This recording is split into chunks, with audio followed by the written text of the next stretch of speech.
your whole brand and your whole mission, you're talking about a lot of it is boss in heels, right? Helping women. What about the dudes? What about the guys? Because I think all of your content can apply, but is there anything specific? Yeah, that is a misnomer. So boss in heels is really, for me, I grew up poor and all of the bosses were men in blue pantsuits, right? So it was kind of this foregone concept that I'm not going to be a boss.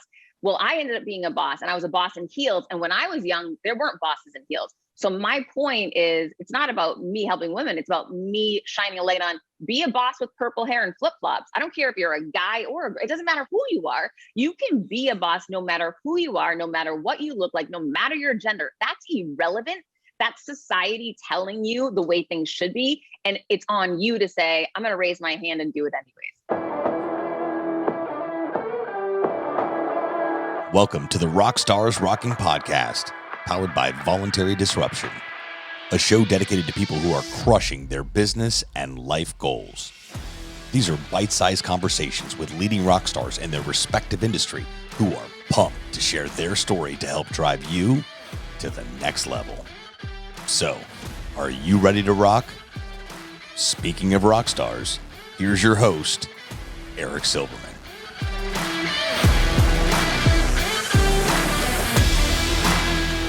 Hey, rock stars, welcome back to another episode of RockstarsRocking, where I only have the best, most influential rock stars of all rock stars, and this week is no exception. Everybody, welcome to the show this week, my friend Heather Monahan out of the South Florida, Miami area to be specific. Heather, welcome to the show.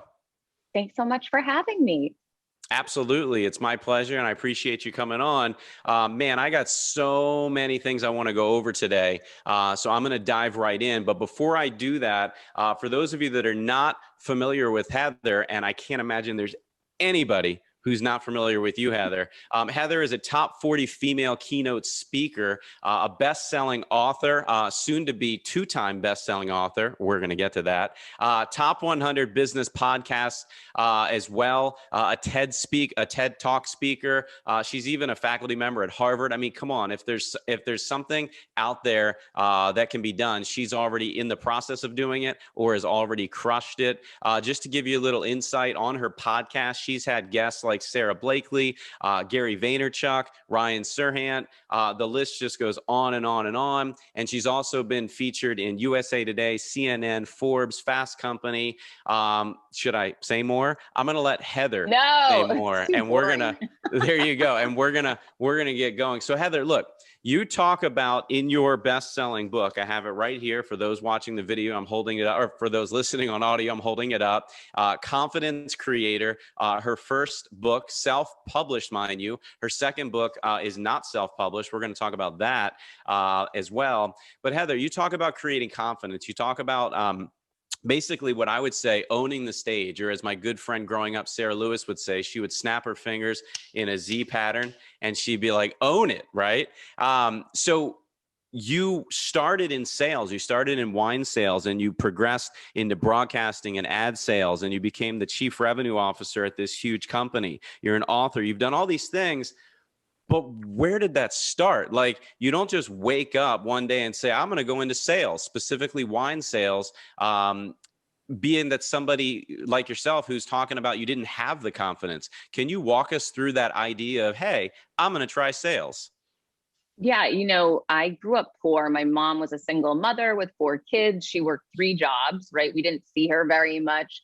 And I just knew that we had it really hard, and I didn't want to have it hard. I didn't know what that would look like, but I just thought, I want to make a lot of money, right? From a very young age, I thought about this, which is crazy. But I was 10 years old when I had my first paper route. Then I started bussing tables at diners, working at fast food restaurants. Then I started waitressing, and then I started bartending. And so this whole, from 10 till 20 years old, I was ultimately building up sales skills and refining my sales process, right? I was getting repeat customers. I was upselling customers. I was learning customer satisfaction. I was learning reviews of my work, right? All of this time that everyone else in the world would see, oh, Heather just is a hard worker. I was really kind of honing into my sales talents. And I'll never forget, I was bartending right when I was going to graduate college. And I said to one of my clients who had a beautiful car, you know, very wealthy, hey, what do you do for a living? I got to figure out what I'm going to do to make money. And he said, oh, you should totally get into sales. I'm in sales. Why don't you come to work for our company? And I said, okay. And I did. And it was literally that strategic, right? I just said, hey, you've got a great car. I want to get a great car. So I went to work for the Gallo Winery. And it turns out they have this phenomenal sales development, sales program for, especially for younger people who are new to sales. So I got into this great program and really, you know, honed in on what some better strategies were around selling and my sales approach. And then I got sexually harassed, and I had zero confidence back then. So I just quit my job to escape the awful situation. And I ended up landing in the radio business. You know, again, not strategically, I kind of fell into it. And from there, I became an equity partner at a very young age. And then from there, I went to a publicly traded company, and I got promoted multiple times and ended up as a chief revenue officer in media. Wow. Wow. Wow. So let me get this straight. Restaurants, fast food, bartending, all created that ability for you to learn sales and to learn techniques and tools that you can use then, and certainly techniques and tools that you can use now. You just threw me for a loop, because I certainly didn't know that one part. So if you shared it in other places, forgive me, but I have to skip directly to your powerful TED Talk based on what you just said. And what I mean by that is, you said you were sexually harassed. Well, when I saw the title of your TED Talk, like most people, the first thing I thought of, and for those that don't know, she has a TED Talk from, I believe it's late 2019. Yeah. You can't miss it. Just Google it. It's right on YouTube. And the name of it is Me Too Misstep or Me Too Mistake. I hope I got that right. And I'll let you kind of explain a little bit, but it's not what you're thinking. For those of you that are thinking the hashtag Me Too, it's not what you're thinking. Can you give everybody a little insight onto your talk? Yeah, well, to elaborate, it really is about the Me Too movement, because for me, you know, something I haven't disclosed yet since we've been speaking is that at the end of my career in corporate America, I ended up being bullied so atrociously by another woman. It was horrible. I threw my back out. I was losing my hair. I ended up getting fired by this woman, right? I mean, she was horrible to me.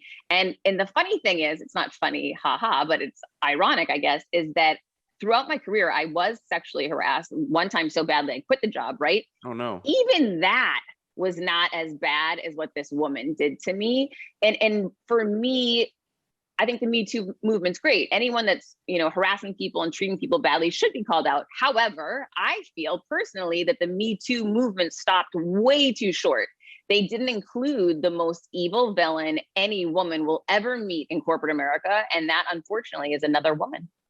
And that's what I meant. I know you know that. For those listening, when I said I first saw the title Me Too, I'm thinking all about the Me Too movement, sexual harassment, et cetera. And what I love about your talk is you flip it on its, excuse my language, you flip it on its ass immediately when you start. I don't want to spoil it here, but the reality is you start talking about how the most evil villain, it could certainly be a guy or whomever sexually harassing. By all means, I understand.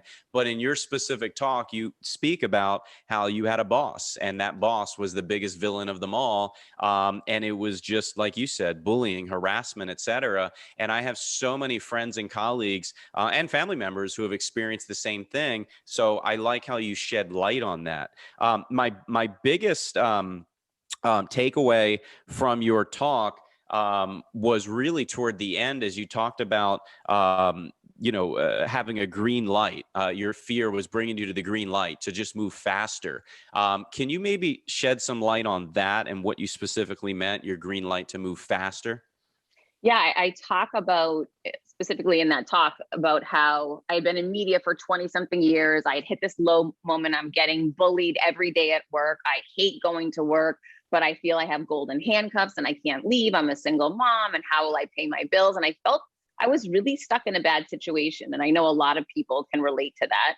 But, here's the thing, what that was fear of the unknown, fear of making the leap. That's how I should have reframed it back then, but I didn't have the knowledge or visibility to do that at that point in time.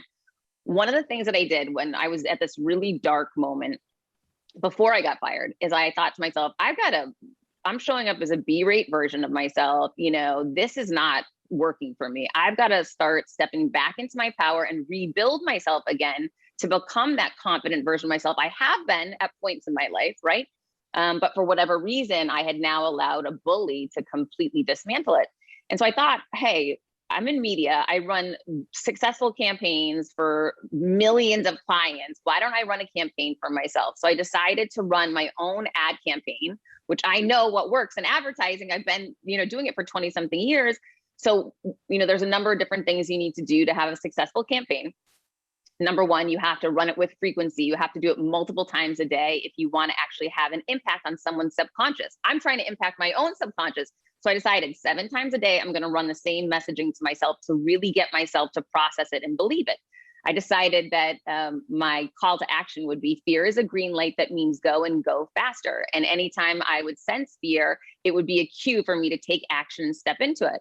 I put a song or a jingle with my ad campaign for myself, which was Kendrick Lamar's I Love Myself, because it helps you remember things and elicits emotion. And then you should pair an audio campaign with a visual campaign. It's much more successful and productive. So I paired that with a life-size cutout that I have myself looking super confident. And I would visualize myself being this really confident version of myself again. And I would do this 7 times a day. And I did this for almost a month. And it really started working, right? You curate the messaging that you're giving yourself and feeding yourself. You're really priming your brain for what you want to happen. So I became this more powerful version of myself. And I started pushing back on this woman that, I'm basically saying, you're not going to ignore me anymore. You're not going to treat me like a second-class citizen. I'm a chief revenue officer of this company, and I'm going to show up and start acting like it and commanding respect. Now, I got fired right thereafter, right? So she really definitely hated it. However, that started me down a path, which has been, the last few years out of my own has been super hard. Thank you, pandemic. But it's also been incredibly meaningful and this amazing learning lesson in life to, kind of see what your true calling is and what you're supposed to be doing. Just because you're good at driving sales teams and driving revenue for publicly traded companies doesn't mean that's all you're good at. Maybe you're a great keynote speaker, maybe you're a great author, but you don't know until you try. And for years, I had been held back by fear, and finally, I had been pushed or thrust into it. So, wow. Yeah. That's more detail from the TED Talk, everybody. If you haven't watched it yet, Google Heather Monahan TED Talk. It'll pop right up. It's literally it's only 10 minutes and it's so good. I was going to say it's only 10 minutes, and that's like the opening 10 seconds where they don't give you that 10 seconds. So it's less than you think, even when you see the timestamp. So I have a question for you. Was the topic of your TED Talk simply timely because of the era that we were living in at the moment, which you just said that it was cut short, which I don't disagree, being a husband to a wife and a proud father of a young daughter who's going on 17. She's only 12 now. But was it timely, or was that something that you might have picked anyway? No, so I didn't pick that. It's ballsy to give this talk, right? It's really, not only is the topic controversial, but it's also calling it a person out in real life, right? On TED Talk, right? So I didn't want to give that talk. No, the talk I wanted to give was first of all, the theme of the event was called Rethinking Relationships. And your job, if you want to give a TEDx or a TED, you need to come up with a big idea that's relevant and timely to the theme that they have, right? So I had pitched myself for hundreds of talks and I kept getting told no. So I finally meet someone on the inside willing to help me. My big idea was rethink the relationships between grades and success, future success. Meaning I had been like an average student. And so my whole concept was C student to the C-suite. This whole concept that you don't have to be a straight A student to make it to the top of corporate America. You can be an average student and maybe when you are an average student, you refine other skill sets and hone into different talents. And those are the things that actually make you successful, not grades. That was my talk. So I wrote this talk. I was super proud of it. I still should give that talk. It's a great talk, right? And it's true. It's a great idea and concept, and it's true in my life. So they accepted me with that talk. And then about 2 months later, I got an email and it said, we've been talking and we just think that you need to dig deeper. You're not digging deep enough. There is a better talk within you. Please dig deeper. And so I kind of was pushed into, hey, there's something more. And I'm glad that they pushed me, right? Because they pushed me beyond my limits and what I didn't feel comfortable giving that talk that I ended up giving. But I'm glad that they pushed me to go deeper and find it. That's awesome. And I got to imagine that's what you do with your coaching clients. For those that don't know, Heather has one-on-one coaching available. She also has online coaching courses. Maybe you can talk about that, because I can't imagine a coach that doesn't push their students. Yeah, I mean, that's definitely, I didn't know anything about coaching until the pandemic hit, and I had to find a new way to generate revenue, during COVID.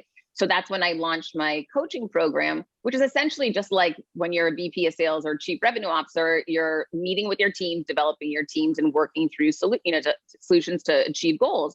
So that's basically what I've been doing in my consulting and coaching. And yeah, a lot of it is definitely holding people accountable, because so often people have lofty goals, but they're not really committed to hold themselves accountable, to take the action steps to deliver on it. So, man, I completely agree. That's why I personally spend most people would say ridiculous amounts of money on various mastermind groups that I'm a part of, and coaches that I've hired over the past and still have today. I'm a big proponent of that. You have to invest in yourself. So for anybody listening, I mean, my goodness, I know Heather would say the same. Invest in yourself with some coaching.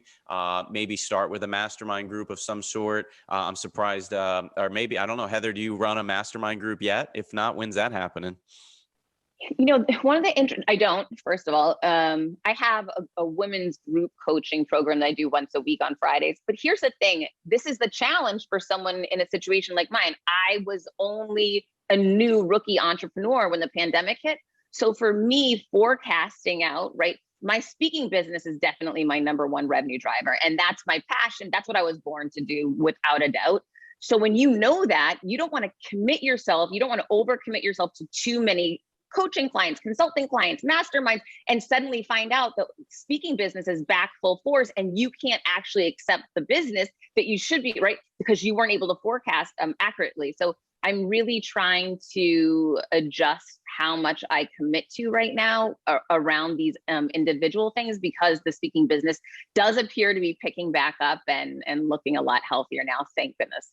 Well, yes, thank goodness. And what a time for you to launch into the entrepreneurial world, right?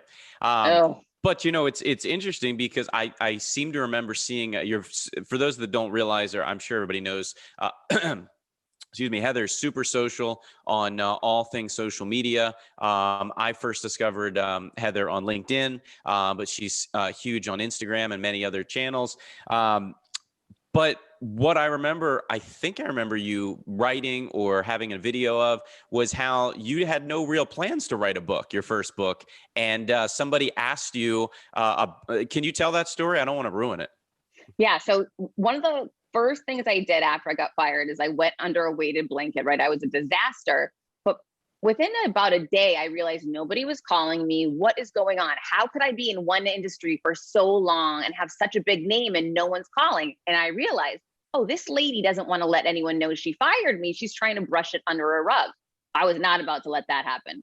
So I posted on social media, I've just been fired. If I've ever helped you, I need to hear from you today. That post went viral. And because a lot of people thought, oh, fired, that's shameful. You shouldn't advertise that. I decided to reframe, and I see getting fired as in good company. Steve Jobs was fired, Oprah was fired, J.K. Rowling, right? There's all of these super successful people who have been fired. So I decided to see it as, wow, my career is really starting to take off. I've been fired. And so while I kept that post up, Froggy, it's a badge of honor. For sure. I'm happy it happened. So I got a message from Froggy from the Elvis Duran show, in which Elvis Duran has one of the largest US radio programs. And he said, if I can ever be of help, just let me know. And I tweeted back, get me on the show. And I didn't know why I wanted to be on the show, other than I knew I needed help from more people. I needed to reach more people in order to create more opportunity. And if I could leverage an audience like his with millions of people listening, something good might come from it. So, and it did. So I flew to New York, I went on the show, and halfway through the show, Elvis Duran looked at me and said, well, Heather, obviously you're writing a book, but I wasn't. And I replied, well, obviously I am. And it was like in that moment, he was so confident that I was writing a book. He had so much conviction that I needed to write that book that he passed his confidence and conviction to me. And I jumped on a plane and I Googled, how do you write a book? And the rest is history. Wow. Wow. So that's the story I remember. I'm glad I didn't tell it and I let you do it. I love how you went online and in a proud way, you kind of, stereotypically, I mean, in a good way, you beat your chest and you said, this is what happened to me, right? I got fired and I could use some help. And that is literally part 7 of your book, right? Your current book, not the new one coming out. But for everybody that doesn't have it yet, go get Confidence Creator on Amazon. It's a bestseller, and it's broken up into 7 parts: confidence, perception, adversity, fear, finding your voice, taking action, and the last part, asking for help. So it sounds like you are taking it right out of your own playbook, which is exactly what you should do. I've personally seen a lot of people who don't follow their own advice. You're following your own advice, asking for help. Yeah, but I'll tell you, listen, when times get tough, following your own advice can be tough, but I try to be super disciplined about following my own advice, meaning sometimes I reread my own book, right? Sometimes I put a post up, it's for me, it's not for anybody else. It's for me to remember, you can do hard things, Heather, right? You've had challenges before. I also keep out right on my table in front of me. When I first got fired, I created a 30-day grid and I crossed the days off, and I would write down what I was grateful for and what I didn't know was going to happen, what unexpected things showed up into my life. And it's so cool because when you look at this grid on day 1, it says, I'm miserable. I can't take the anxiety. I don't know what I'm going to do. If you fast forward 7 days, I land on the Elvis Duran show. If you fast forward 7 days from it, right, all these amazing things start showing up that I didn't know on day 1 were going to happen. So when I go through a tough time, right, which happens all the time to all of us, I stop and I look at that grid and I remember, oh yeah, I don't know what's happening tomorrow. You don't know what's happening tomorrow. And it could be freaking life-changing and magical. So that's why I need to stay hopeful. That's why I need to be optimistic. And that's why I need to show up. Oh man. Well, the reality is you're showing up for yourself, which I know you talk about all the time. I love how you just said, the post isn't for anybody a lot of times, but yourself. It means something to you, which I think a lot of people, I don't know if you'd agree, they overanalyze what they post on social media. And they're trying to post for what they think their prospects or audience or clients would want to see, as opposed to posting for themselves. And you talk about that. Is there anything you can give advice-wise for folks that are struggling to build their voice and build their own confidence, for lack of a better word, on social media? Done will always be better than perfect, right? And data doesn't lie. And if you rely on those 2 statements, done is better than perfect and data doesn't lie, you will end up successful with your post. Here's what I mean. You have to have some type of a tool that's going to give you metrics and insights so that you know what's working, what's not working. And I don't care if you have 10 followers or 10 million, you can use the same strategy. But what you want to start doing is putting things out there and saying, wow, this did, resonate with my audience really well. Wow, this didn't. Interesting. Okay, I'm going to remember that. I'm going to pay attention to what's working and what isn't working. I'm constantly putting posts out there that I don't think strategically about. And I just want to test the marketplace. I want to see, will this get a different response? I want to see who will this resonate with and maybe who will it not? And what I've noticed is that the communities are changing drastically because of what's happening in our world. Meaning, over the past year, I've done a lot of posting around kindness and be kind to those because you don't know if they're struggling and you don't know what's happening to people. Those posts have been killing it. However, had I done that in 2019, they wouldn't have done as well, right? So there's some things that you're not going to know until you try. And that's what innovation and creativity is all about. I couldn't agree more. Before we move on, I want to talk about your new book, but I need everybody to hear this incredible story, which I've heard you share before, and it's right in the beginning of your book, your Confidence Creator book. And that is a quick conversation you have with your son. I don't know how old he was at the time, but if I'm your son, I simply said, "Mom, can you write on my shoes, or can I write on my shoes?" And can you tell us that story? Yeah, that's so funny. I think he was 9 when that happened, but I was working in corporate America at the time. We were late for school, like we are every morning, trying to get him out of the house to school, and it's complete frenzy. And I get so frustrated that he waits till morning to ask me to do things. Why couldn't we get ahead of this last night? That's my life is spent saying that to him. Why couldn't we have this conversation yesterday when we were sitting on the couch watching TV for an hour? You're killing me, kid. So it was one of those mornings, and he just came out of his room, with a sneaker in his hand. He had a basketball game that night and a Sharpie. And he said, "Can you write on my shoes?" And I was so frustrated. I said, "Why? What am I writing? What are you talking about?" And he said, "You're going to write, 'You can do all things.'"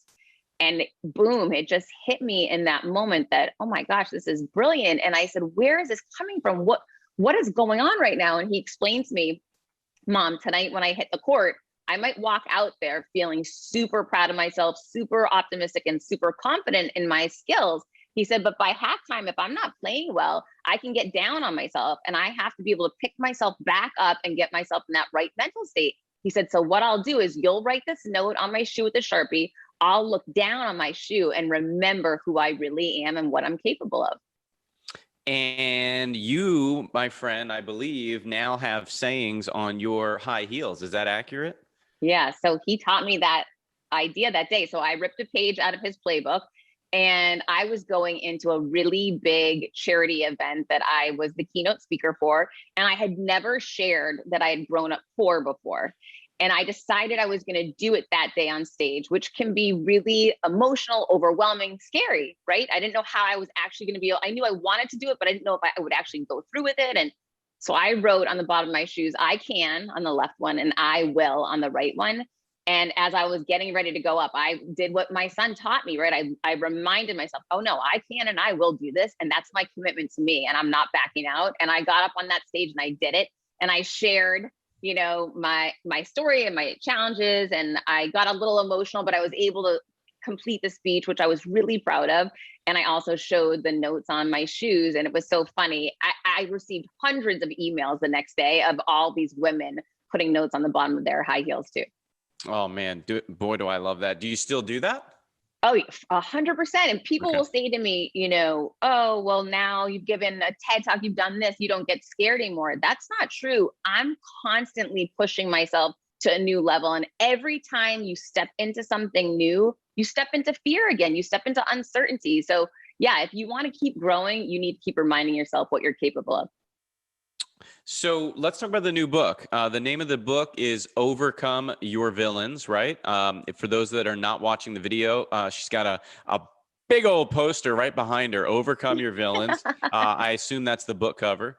That's the book cover. So there you go. Fantastic. So that is set to drop, I hear, on November 9th, 2021. Can you tell us a little bit about it? Because to me, after watching and listening to your TED Talk, it sounds like an extension of your TED Talk. It literally sounds like you stopped the 10-minute TED Talk and wrote a book. So it's interesting.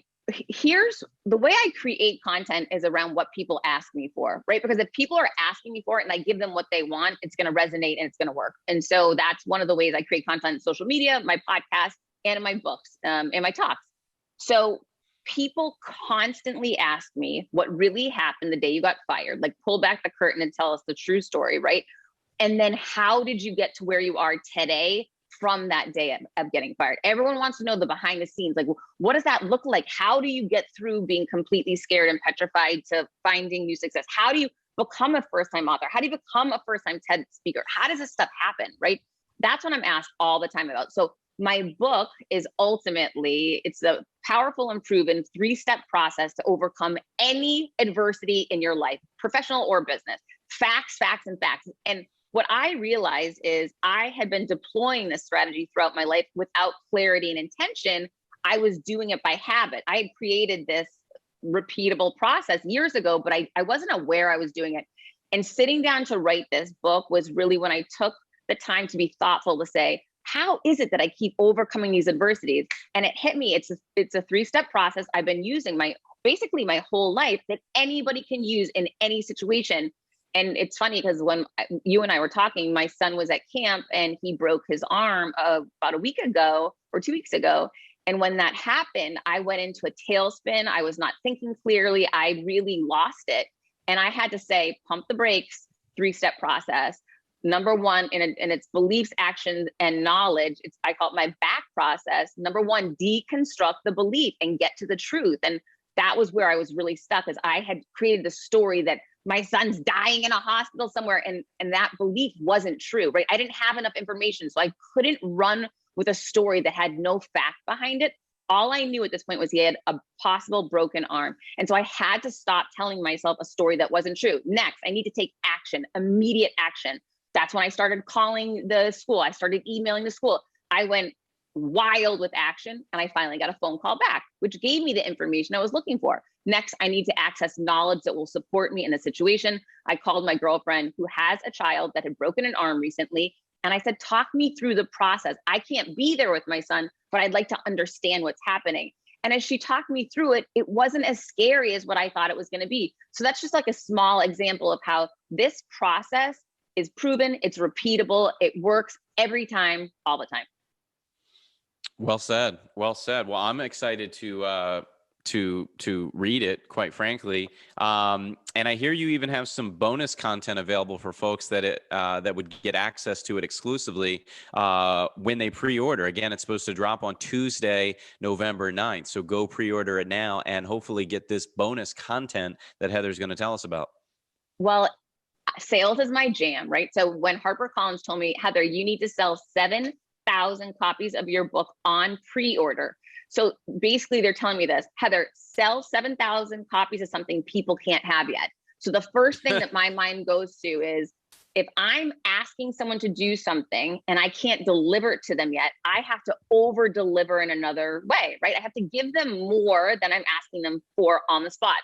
I can't give them the book yet, but here's what I can give them. I can give them my $299 confidence video course. I can give them my new Overcome Your Villains workbook so you can get started on it immediately. I can give them my 30-day accountability program to help them focus on achieving their goals. I can give them the first chapter of the book before anyone else gets to read it, right? I put all of these different things together, and all you do is go to the website, overcomeyourvillains.com. You enter your order number, and immediately you get this over $400 worth of bonus opportunity, because I'm grateful for you pre-ordering now. So to be clear how we get it, they can get it on Amazon and then upload their order number to your website?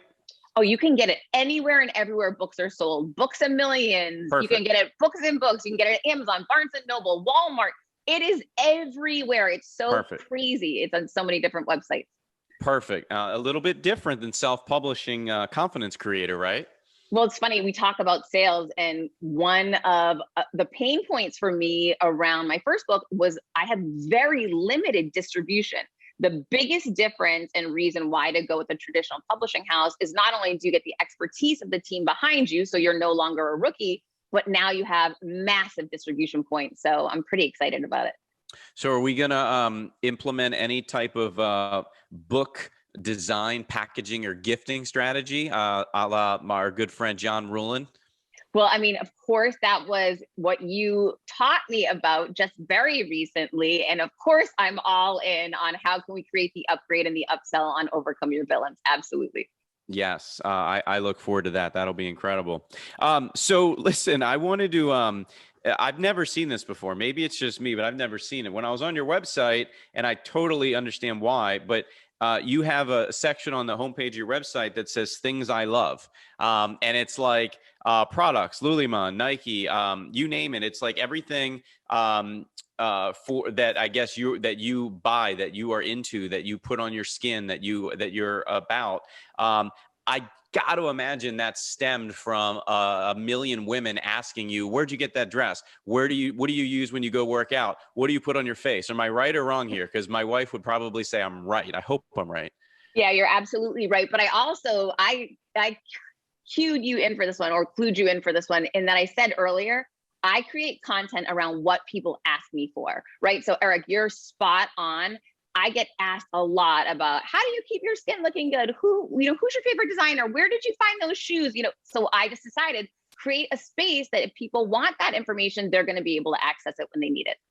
It's right there on your website. I tell you what, you've got great taste. I'll give you that. A lot of my favorites, a lot of my wife's favorites for sure. I'm sure will be my daughter's favorites at some point. And you even have you have a book on there, a fellow author, Jen Sincero. You Are a Badass. Tell me why you love that book so much, because I've never seen it, but I want to read it.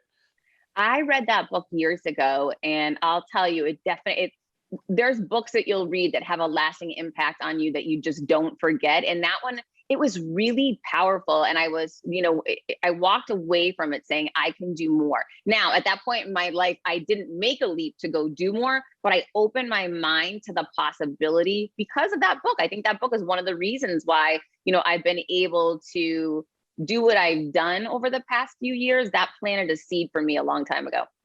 That's awesome. Have you had the opportunity to meet her? No, and now that we're talking about it, I should probably have her on my podcast, and I hadn't even thought about it. So you just brought that up. So thank you. Absolutely. Yeah, no doubt. She'd be a great guest if she was that inspirational to you. Let me ask you this. We've talked a lot about and your whole brand and your whole mission, you're talking about a lot of it is boss in heels, right? Helping women. What about the dudes? What about the guys? Because I think all of your content can apply, but is there anything specific? Yeah, that is a misnomer. So boss in heels is really, for me, I grew up poor and all of the bosses were men in blue pantsuits, right? So it was kind of this foregone concept that I'm not going to be a boss. Well, I ended up being a boss, and I was a boss in heels. And when I was young, there weren't bosses in heels. So my point is, it's not about me helping women. It's about me shining a light on, be a boss with purple hair and flip-flops. I don't care if you're a guy it doesn't matter who you are. You can be a boss no matter who you are, no matter what you look like, no matter your gender. That's irrelevant. That's society telling you the way things should be. And it's on you to say, I'm going to raise my hand and do it anyways. Fair enough. I love it. And I figured as much. I just wanted to hear you say it. You're a big fan of music, specifically that I've seen. You're a big fan of rap music. I am too. Is that just based on how you grew up? Is that just all of a sudden? I'm sure you like other genres as well, but can you talk to us about that? Because I know music has played a huge role in your confidence creation. Yeah. I mean, I just remember as a kid, right, listening to Public Enemy, and I have always Puff Daddy, and I grew up on rap and hip hop, and that's never left me, even though I'm a 46-year-old woman, which is so crazy. And luckily my son loves it too now. So we listen to the same kind of music, but yeah, that's just never left me. I go to every spin class. It's a hip hop or rap class.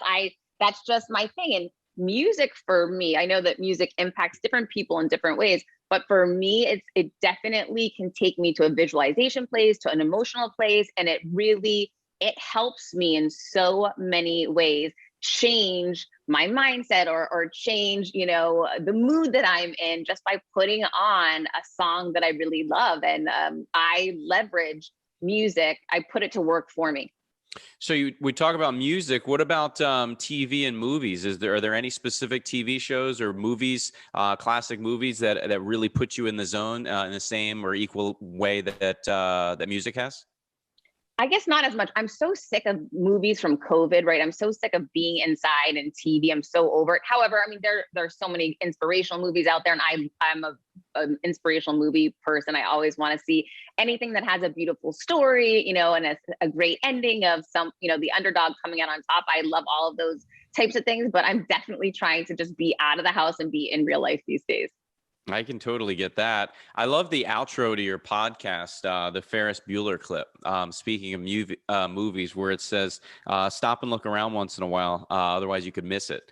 To me, that's a big time comedy movie, but I love the end of that when he talks about it. Yeah, that's a great movie.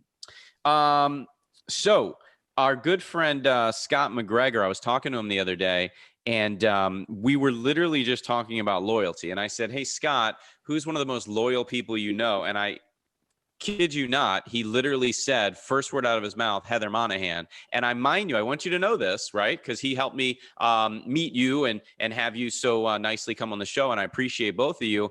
But I didn't tell him that you were on the show. I was going to surprise him. Like, I didn't say a word, and he literally just said that randomly. So why do you think he said that in general? And why do you think, I bet more people would say that as well, that you're fiercely loyal, and that's a great thing. Oh my gosh. Well, first of all, I'm a Leo. That's my sun sign or my astrology sign, right? And I think that's part of like the core is loyalty. I am a loyal ride or die. I mean, it's crazy how, I don't know, I've been that way my whole entire life. If I love someone and have a connection with someone, you know, someone like Scott, who you mentioned, he's such an incredible friend. He's such a loyal friend to me. And once I see that in somebody, I don't have the ability not to, you know, double down and be the exact same way. And it's crazy, but yeah, I would say that is true, but he's equally as loyal. So I love to have people that are the same, you know, that I know have my back and that know that I have theirs. I love that. The ride or die. I totally get it. And I'm also loyal, and my wife says I'm oftentimes loyal to a fault. Sometimes, you know, maybe we could talk about that for a second, but sometimes loyalty bites you in the ass, to be honest with you, where you're so loyal and you want to think the best of somebody and you can't believe, you know, maybe you were just wronged in some way. Has that ever crept into your mind? Has that ever happened to you? Well, the first thing that popped into my mind when you said that was my situation in corporate America. Here's what I've learned. I was loyal to an industry, I was loyal to a company, and I was loyal to a person over being loyal to myself. What I've learned now as a result of that is be loyal to yourself first and foremost over everything. Because here's the thing, industries can change and evolve, companies can be bought and sold, and people can turn on you. It can't happen. But when you put yourself first and listen to your intuition over everything else, you'll make better choices, keep that loyalty to yourself for sure. No doubt. No doubt. You working on your next TED Talk? You know, I'm not. I almost gave one a couple of months ago. I was asked at the last minute and it was going to be virtual. And then I just thought, you know what? I'm so proud of the one that I have out there right now. I don't want to diminish that by doing sort of a smaller one, right? Because I had this amazing stage, this incredible venue. I'd rather wait until, you know, my hope is that my TEDx talk was promoted to TED. I don't even know how that happens. I'm just grateful it did. My goal would be that I get invited to an actual TED event to give a talk there. That I'm hopeful that happens and that I get to take a major TED stage. Oh man, I'm sure it would happen. Look, I'd wish you good luck on that, but rock stars like us don't need luck. We make our own, right? I'll take the luck anyways. All right, well, there you go. We make it though. We absolutely do. It's one thing that I believe in. So listen, how can folks reach you? I know they can just Google your name and you're going to pop up, but is there a specific place folks can reach you if they want to learn about your coaching, your courses? We obviously know we can get Confidence Creator on Amazon, and your new book, Overcome Your Villains, due out Tuesday, November 9th, is going to be available everywhere, not just Amazon, everywhere books are sold. But what if they just wanted to ask you a question or give you a shout out or chat for a second? Okay, I'm at Heather Monahan on every social media in the world. You're more than welcome to send me a DM. If you want to get my free bonus bundle, pre-order now at overcomeyourvillains.com. And you can always catch my podcast, Creating Confidence, anywhere where you get your podcast. What's your favorite social media? LinkedIn, Instagram, Twitter? Where do you personally spend the most time? LinkedIn, where business gets done. It's where I met you. It's where I first heard about you. It's where I heard about Heather. I read about her. I was started following her. She's got 5 million connections. I can't even be connected first degree. I just have to follow her.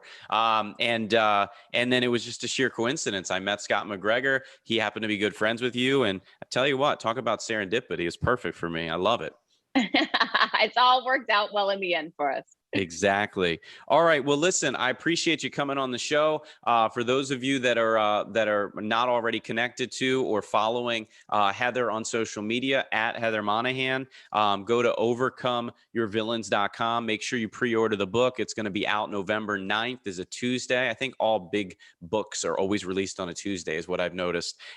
So Heather, it's been fun. I appreciate you, Rockstar. If you have any questions, comments, thoughts, please share them with me. If if you haven't not yet already given Heather's podcast 5 stars and a short little review, do the same for me. Would be incredible for both of us. It would totally rock. And look, I just show up and ask the questions and try my best to have some fun. For everybody behind the scenes at the RockstarsRocking podcast, I'm Eric Silverman. That is Rockstar Heather Monahan. And this has been another incredible episode. Thank you so much for listening, and we'll see you next week. Thanks so much for tuning into this episode of the RockstarsRocking podcast. If you haven't done so already, make sure you're subscribed to the show wherever you consume podcasts. And if you feel so inclined, please leave us a review. 5 stars would totally rock. Until next time, Rockstars, keep rocking.